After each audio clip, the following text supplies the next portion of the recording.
Labas rytas, Lietuva!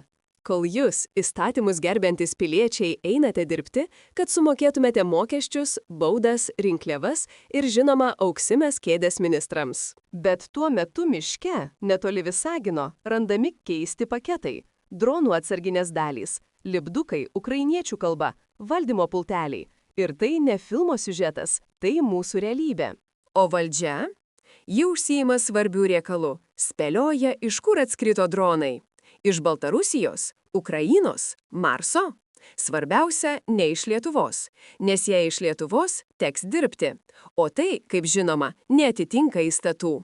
Tai ne mes, tai vėjas, tai geopolitika. O gal tai tiesiog ukrainiečių dronai, kuriuos paleidžia pas mus, iš miško, iš Visagino, iš realybės. Bet nesijaudinkite.